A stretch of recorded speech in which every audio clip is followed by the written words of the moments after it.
열왕기상 6장 1절에서 13절까지 말씀을 살펴보도록 하겠습니다. 이스라엘 역사상 가장 중요한 사건 중 하나인 성전 건축이 본격적으로 시작됩니다.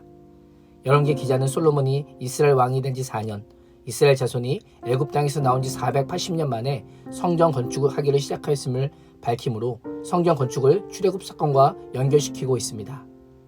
이 연결에는 하나님과 이스라엘 간의 언약 관계가 강조되고 있음을 보게 됩니다. 첫 번째, 하나님께서 이스라엘 왕이심을 알려줍니다. 스스로 있는 자인 여호와께서 이스라엘 왕으로 성전에 임하셔서 영원히 다스릴 것입니다. 둘째, 하나님께서 이스라엘의 구원자이심을 기억하게 합니다. 셋째, 하나님께서 언약을 신실하게 지켰음을 강조합니다. 성전은 이스라엘 백성들의 출애굽의 목적이자 완성입니다.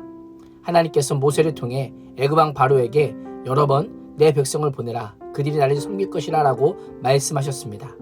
이스라엘 백성들은 애굽의 포로에서 자유케 되어 약속의 땅에서 성전을 건축하여 하나님을 예배함으로 출애굽의 목적을 성취해가고 있는 것입니다.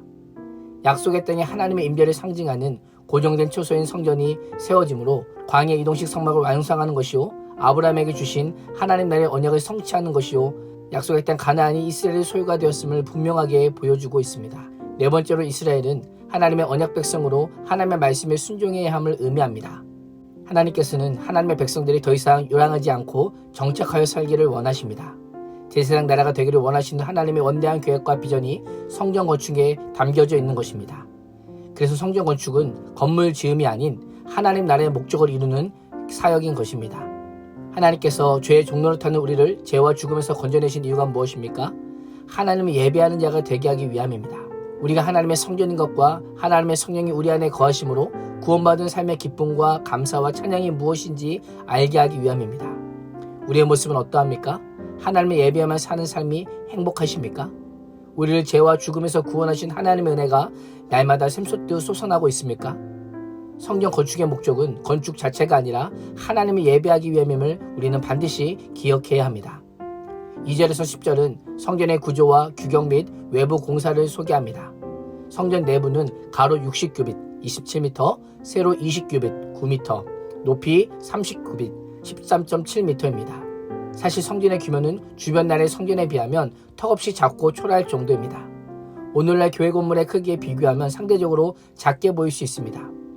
그럼에도 불구하고 성전이 중요한 것은 하나님께서 명령하신 대로 지었기 때문이요, 그로 말미암은 하나님의 영광이 충만한 곳이기 때문입니다. 당시 성전은 오늘날 교회의 용도와는 다릅니다. 성막에 비하면 2배 정도 크지만 성전 본체가 오늘날 교회처럼 성도들이 모여 예배하는 장소가 아니라 레위인과 제사장들이 제사와 분향 등의 역할을 감당하는 곳임을 생각한다면 상당한 규모라 할 수 있습니다. 성전의 규모와 화려함이 하나님의 영광스러운 임재를 보장해주지 않습니다. 말씀대로 지어지고 말씀 가운데 하나님께서 임재하실 때에 영광스러운 것입니다. 우리의 인생도 마찬가지입니다. 스펙이 좋거나 커리어의 화려함이 우리의 정체성과 자랑이 아닙니다. 성도의 정체성과 자랑은 말씀으로 잘 지어지고 있는가입니다. 내 인생과 우리 가정과 교회가 말씀으로 잘 세워지고 있다면 교회의 규모나 건물의 규모는 상관없이 하나님의 임재가 충만한 은혜를 누리게 되는 것입니다. 그래서 11절에서 13절 말씀을 보면 성전 내부 공사가 마무리되고 내부 공사에 들어가게 되는 시점에 하나님께서는 솔로몬에게 하나님의 명령에 대한 순종을 요구하시고 축복을 약속하는 조건적 언약을 소개하고 있습니다.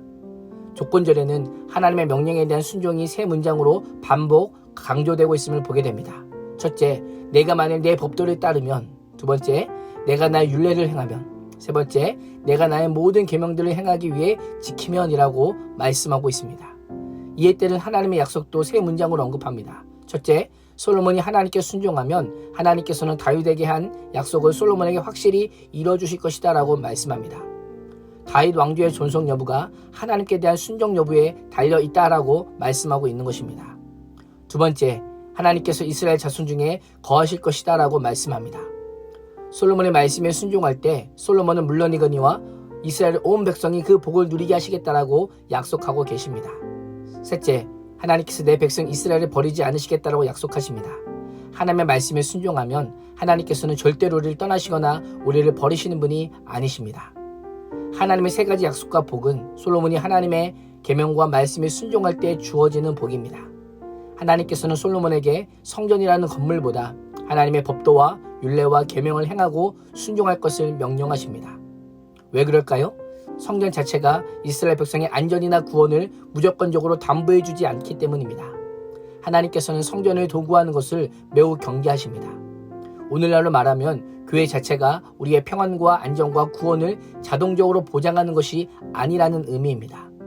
성전을 중심으로 하나님의 말씀을 붙잡고 따르고 행할 때에 하나님께서 약속하신 복이 우리 인생에 머물게 되는 것입니다. 계명에 순종할 때에 다윗에게 약속하신 왕위가 영원하리라는 그 약속을 지키실 것입니다. 하나님의 영광이 가득했던 성전이지만 결국은 무너지고 이스라엘 백성들을 멸망당했습니다. 성전이 갖는 의미보다는 성전이라는 형식을 하나님을 예배하는 삶의 영광스러움보다는 규모를, 말씀에 합당한 순종과 행함보다는 외형을 의지했기 때문입니다. 오늘 하루도 하나님의 전인 교회를 중심으로 말씀에 순종하는 삶을 살아감으로 하나님과 함께하는 복을 충만히 누릴 수 있는 인생 될 수 있기를 주님의 이름으로 축복합니다. 기도하겠습니다. 하나님, 우리를 죄와 죽음에서 건지신 의미를 분명히 기억함으로 하나님의 예배하고 동행함으로 하나님의 법도를 따르고 율례를 행하며 계명을 지켜 행함으로 성도다움, 성전다운 삶을 살게 하여 주시옵소서. 예수님의 이름으로 기도합니다. 아멘.